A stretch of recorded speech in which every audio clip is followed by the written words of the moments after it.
Olá e sejam bem-vindos ao canal.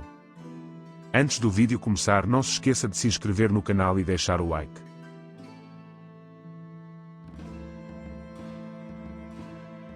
Filipa de Lencastre nasceu num berço de ouro, herdeira de duas das mais ilustres famílias da Europa, os Plantagenetas, reis da Inglaterra, e os Lencastre, duques poderosos. Educada à maneira nobre, aprendeu latim, francês e inglês, além de ser instruída nas virtudes da época, como modéstia, humildade e pureza. Aos 9 anos, Filipa vivenciou a perda da sua avó e madrinha, a rainha Filipa de Hainaut. Logo em seguida, a sua mãe, Branca de Lencastre, sucumbiu à peste. A jovem então ficou sob os cuidados de Catarina Swynford, que se tornaria amante do seu pai, João de Gante. O pai de Filipa, mecenas das artes e da literatura, inspirou nela a paixão pelas letras. Na sua corte, Filipa criou um círculo de poetas conhecido como a Flor e a Folha, entre os quais se destacava Eustache Deschamps, que a comparou a uma flor em seus poemas. Em 1387, Filipa casou-se com Dom João I de Portugal, selando uma importante aliança entre Portugal e Inglaterra contra Castela. O casamento foi fundamental para garantir a independência portuguesa e consolidar o poder de Dom João I. Apesar da imagem recatada que a história moldou, Filipa era uma mulher culta e ativa. Mantinha a correspondência com os seus familiares em Inglaterra, organizava documentos reais e administrava rendas da coroa. Influenciada pela corte inglesa, incentivava casamentos entre nobres portugueses e ingleses. Na ausência de Dom João I, em campanhas militares, Filipa assumia a regência, demonstrando grande capacidade de liderança. Sempre ao lado do marido, acompanhava-o nas suas conquistas e o apoiava em todas as decisões. Em 1415, Filipa faleceu de peste, véspera da partida da expedição portuguesa para Ceuta. A sua morte prematura foi um duro golpe para Dom João I e para Portugal. Filipa de Lencastre deixou um legado marcante como rainha consorte, incentivadora da cultura e figura política influente. A sua vida, marcada por nobreza, inteligência e devoção ao seu país, a tornou uma das personagens mais importantes da história portuguesa.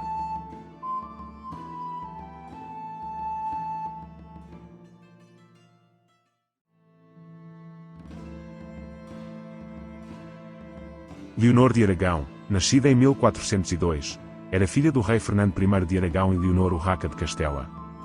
A sua ascendência real incluía Portugal, Castela e Aragão, sendo uma complexa rede de laços familiares e políticos. Em 1428, casou-se com Dom Duarte, herdeiro do trono português, num casamento arranjado pelo seu irmão Afonso V de Aragão, buscando fortalecer a aliança entre os reinos. Com a morte de Dom João I em 1433, Leonor ascendeu ao posto de rainha de Portugal. Durante o seu reinado, deu à luz 9 filhos, demonstrando sua importância dinástica. Entre eles, destaca-se Afonso, o futuro rei de Portugal. Dom Duarte faleceu prematuramente em 1438, deixando Leonor como regente do reino até a maioridade do seu filho Dom Afonso V de Portugal. A regência de Leonor foi marcada por instabilidade e lutas pelo poder. A elite portuguesa, desconfiando da sua origem estrangeira, contestava a sua autoridade. Em 1438, as cortes de Torres Novas limitaram os seus poderes, dividindo a regência com o seu cunhado Dom Pedro. Essa medida, conhecida como o Regimento do Reino de 1438, visava garantir a educação e proteção do jovem Afonso, mas também refletia a desconfiança em relação à rainha. As tensões políticas agravaram-se e em 1440, Dona Leonor foi obrigada a ceder a regência a Dom Pedro e exilar-se em Castela. A sua fuga para o Crato com a filha Joana foi impedida pelas tropas de Dom Álvaro Vaz de Almada, amando de Dom Pedro. Em Castela, Leonor viveu os seus últimos anos, falecendo em Toledo em 1445. As circunstâncias da sua morte, por envenenamento, ainda geram especulações, revelando o clima de intrigas e desconfianças que marcaram a sua vida. Apesar dos desafios que enfrentou, Leonor de Aragão deixou um legado significativo como rainha de Portugal. Mãe de 9 filhos, incluindo o futuro rei Afonso V, ela desempenhou um papel crucial na dinastia portuguesa. A sua vida, marcada por lutas pelo poder e exílio, reflete a complexa realidade política da época e serve como um lembrete das intrigas e traições que permeavam as cortes reais.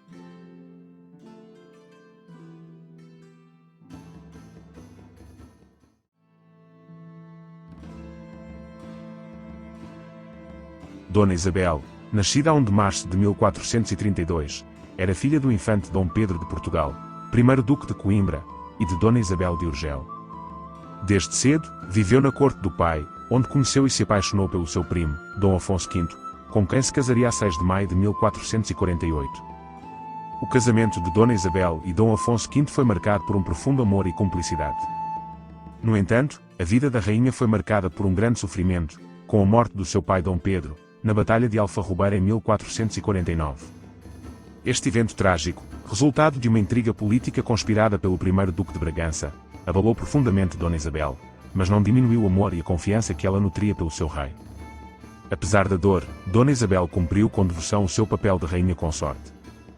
Ela era dona de diversas vilas e recebia rendimentos que a permitiam administrar os seus próprios bens. Dona Isabel e Dom Afonso V tiveram 2 filhos, Dom João II, futuro rei de Portugal, e Joana de Avis, também chamada Santa Joana Princesa.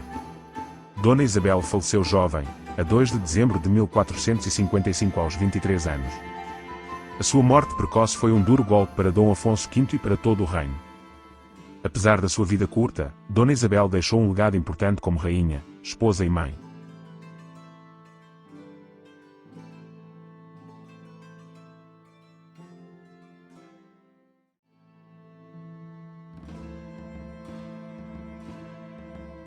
Dona Joana de Trastâmara, nascida em Castela em 28 de fevereiro de 1462, era filha do rei Henrique IV e da rainha Dona Joana de Portugal. Desde cedo, a sua legitimidade foi questionada pelos seus inimigos, que a apelidavam de Beltraneja, insinuando que era fruto de um caso extraconjugal da rainha com Beltrán de la Cueva. Apesar das dúvidas, Dona Joana foi jurada princesa das Astúrias e, após a morte do seu pai, foi aclamada rainha de Castela. A ascensão de Dona Joana ao trono deu início à Guerra de Sucessão Castelhana, um conflito sangrento que a opôs aos seus tios, Isabel a Católica, e Fernando de Aragão. Para fortalecer sua posição, Dona Joana casou-se com seu tio, o rei Dom Afonso V de Portugal, em 1475. A guerra culminou na Batalha de Tora em 1476, onde nem Dom Afonso V nem Isabel e Fernando obtiveram uma vitória clara.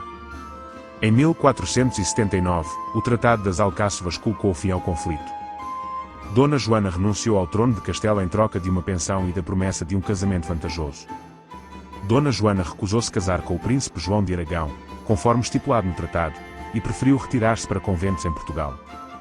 Em 1530, aos 68 anos, renunciou os seus direitos ao trono de Castela em favor do seu primo Dom João III de Portugal e faleceu em Lisboa.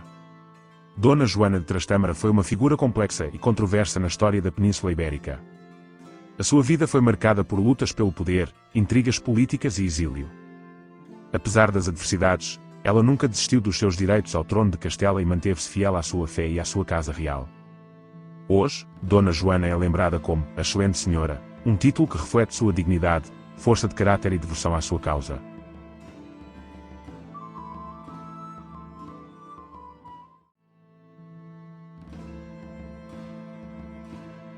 Dona Leonor de Viseu, nascida em Beja a 2 de fevereiro de 1458, era filha do infante Dom Fernando, Duque de Viseu e Condestável do Reino, e da infanta Dona Beatriz. Desde tenra idade, o seu destino se entrelaçou com a realeza portuguesa, moldando a sua vida e trajetória. Em 1471, aos 12 anos, Dona Leonor casou-se com Dom João II, seu primo co-irmão.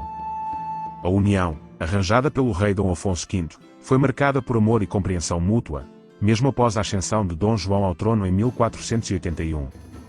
Dona Leonor viveu um período de grande prosperidade para Portugal, com a expansão marítima abrindo novas rotas comerciais e gerando riquezas inimagináveis.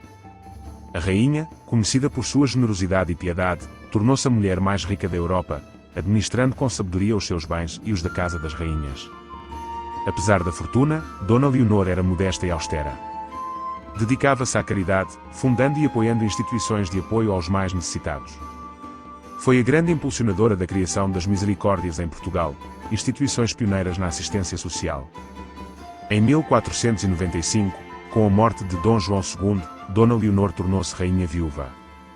Os seus dotes de inteligência e diplomacia levaram-na a assumir o papel de regente do reino em diversas ocasiões, auxiliando o seu irmão Dom Manuel I nas decisões políticas. Dona Leonor dedicou os seus últimos anos à fé e à caridade. Em 1509, mandou construir o grandioso convento da Madre de Deus, onde se retirou após a morte do seu único filho, Dom Afonso. A morte prematura de Dom Afonso, herdeiro do trono, gerou um impasse na sucessão. Dom João II, num ato controverso, tentou legitimar o seu filho bastardo Dom Jorge de Lencastre como sucessor, contrariando a linhagem legítima. Dona Leonor, fiel à tradição, defendeu os direitos do seu irmão Dom Manuel I, que ascendeu ao trono em 1495. Dona Leonor de Viseu faleceu a 17 de novembro de 1525, aos 67 anos, deixando um legado de caridade, fé e devoção.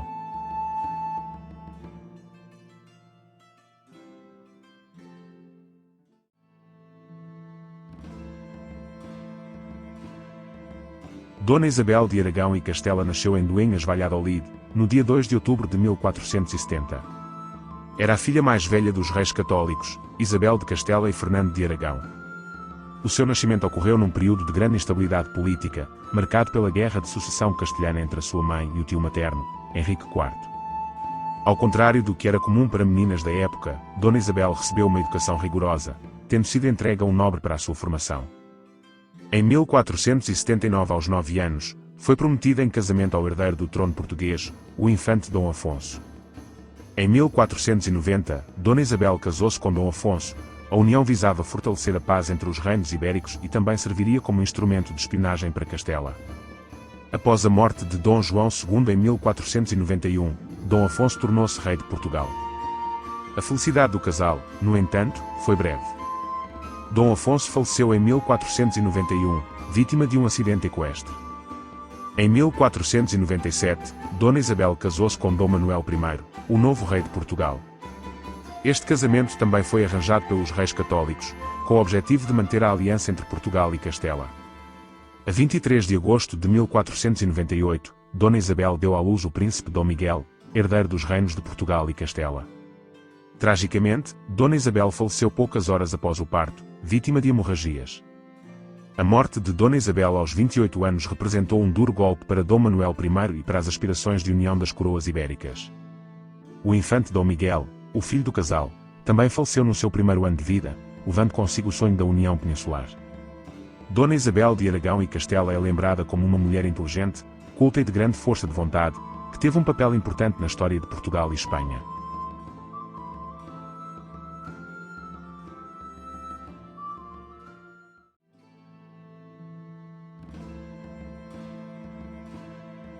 Dona Maria de Aragão e Castela veio ao mundo em Córdoba, no dia 29 de junho de 1482. Herdeira de um legado real notável, era filha dos poderosos reis católicos, Isabel I de Castela e Fernando II de Aragão. Entre os seus irmãos, destacavam-se figuras como Joana a Louca, futura rainha de Castela, e Catarina de Aragão, que se tornaria esposa de Henrique VIII de Inglaterra e protagonizaria um dos eventos mais marcantes da história religiosa da Europa. A infância de Maria foi marcada por uma educação esmerada e pela vivência num ambiente político de grande relevância, o que a preparou para os desafios que a aguardavam no futuro. Em 1498, o destino de Maria entrelaçou-se com o de Portugal. A morte prematura da sua irmã Isabel, primeira esposa do rei português Dom Manuel I, abriu caminho para um novo casamento real. Reconhecendo a importância de estreitar os laços entre as duas coroas ibéricas, Dom Manuel I decidiu unir-se em matrimónio com Maria a 30 de agosto de 1500. Essa união política consolidou a aliança entre Portugal e Espanha, marcando o início de um período de intensa colaboração e prosperidade para ambos os reinos. Após o casamento, Maria de Aragão e Castela foi coroada Rainha de Portugal, assumindo um papel de grande relevância na corte portuguesa. A sua inteligência, perspicácia e conhecimento político tornaram-na numa figura influente nos conselhos reais. Durante o seu reinado, Maria dedicou-se a diversas áreas, desde o incentivo à cultura e às artes até ao apoio à expansão marítima portuguesa. A sua atuação contribuiu para o fortalecimento do reino e para a consolidação do prestígio de Portugal no cenário internacional. Do casamento com Dom Manuel I, Maria teve 8 filhos, entre os quais se destacaram João III, futuro rei de Portugal, e Isabel, que se casou com o imperador romano-germânico Carlos V. Os seus descendentes desempenharam papéis cruciais na história de Portugal e da Europa, moldando o destino das nações por gerações. A 7 de março de 1517, aos 35 anos de idade, Maria de Aragão e Castela faleceu em Lisboa, vítima de causas naturais. A sua morte prematura foi um golpe duro para a corte portuguesa e para o rei Dom Manuel I. A rainha foi sepultada no convento da Madre de Deus, local que se tornou um importante centro de memória e devoção. Posteriormente, seus restos mortais foram trasladados para o Mosteiro dos Jerónimos, um dos monumentos mais emblemáticos de Portugal, onde repousam até hoje.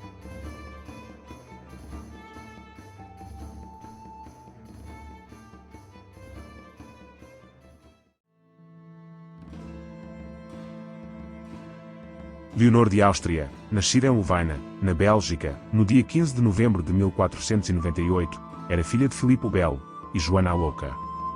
A sua ascendência real era notável, contando entre os seus irmãos os futuros imperadores Carlos V e Fernando I do Sacro Império Romano Germânico, além de outras figuras importantes como Isabel da Dinamarca, Maria da Hungria e Catarina de Áustria, futura rainha de Portugal.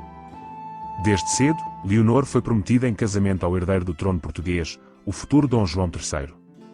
No entanto, seus planos tomaram um rumo inesperado quando o rei Dom Manuel I, viúvo pela segunda vez, decidiu casar-se com ela em 1518, de forma a tentar uma segunda vez tornar-se rei de toda a Península Ibérica. Dom João III, profundamente magoado com a decisão do pai, jamais o perdoaria. O casamento de Leonor e Dom Manuel I durou apenas 3 anos, sendo interrompido pela morte do rei em 1521. Durante este período, o casal teve 2 filhos, Dom Carlos e Dona Maria. Viúva e desiludida, Leonor retirou-se para o convento de Odivelas, mas Dom João III impediu-a de se afastar completamente da corte. Em 1530, Leonor foi obrigada pelo irmão, Carlos V, a casar-se com o rei Francisco I de França, como parte do Tratado de Madrid. Este casamento político, sem amor e marcado por infidelidades por parte do rei, causou grande sofrimento a Leonor. Leonor dedicou-se à fé e às obras de caridade para encontrar conforto. Após a morte de Francisco I em 1547, Leonor retirou-se para Flandres, onde viveu sob a proteção do irmão. Em 1556, ela mudou-se para Talavera la Real, em Espanha, onde faleceu a 25 de fevereiro de 1558. O seu corpo foi sepultado no Mosteiro do Escorial.